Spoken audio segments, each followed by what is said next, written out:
back with Carolyn Berry of Clean Colonic, and I love talking to you, Carolyn, because not only do you walk the walk and talk the talk, but you really dive into the research behind everything. You're continuing to learn every single day of why Colonics works.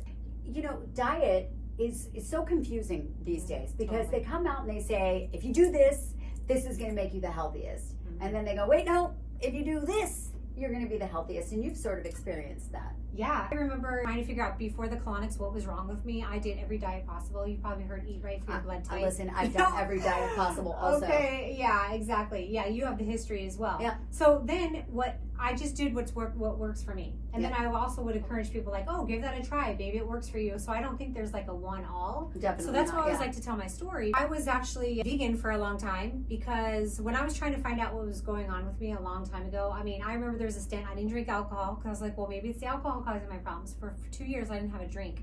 And then I gave up caffeine. And then I was like, well, maybe I should go vegan. Maybe that's the cause. Because when I was looking into what was causing my endometriosis and all those issues, it says stay away from red meat. Okay. So I was like, oh, that's got to be the fix. So I did that.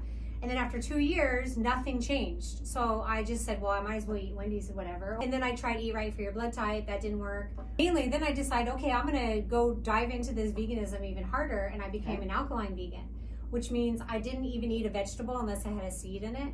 So I stayed away from broccoli, cabbage, because there's a different diet that you can do. They're harder to digest. So yeah, it causes gas, you know, things like that. I even did a documentary about that. I went to this clinic in Honduras and did alkaline for a really long time, did all the herbs and things like that.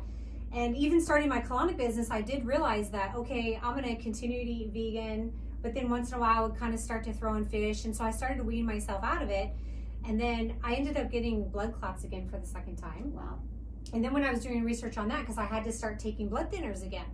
And one of the side effects for blood thinners, you can't eat a lot of greens. Oh. So, because it messes with your medication. Ah. So I was like, oh my gosh, what am I going to do now? So I was like, okay, what if I start eating meat again? What does that look like?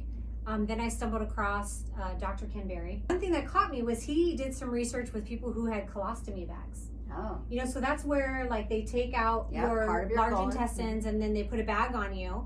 And he was saying that the research showed behind there that they didn't see any undigested meat in those colostomy bags. They only saw the nuts, seeds, berries, things like that, right? So I did more research and I was like, wow, the concept of you actually absorbing all of that meat. The nutrients, it doesn't need to come out. Your body was probably so happy to get that. Yeah, because your body's going to eliminate what it doesn't need.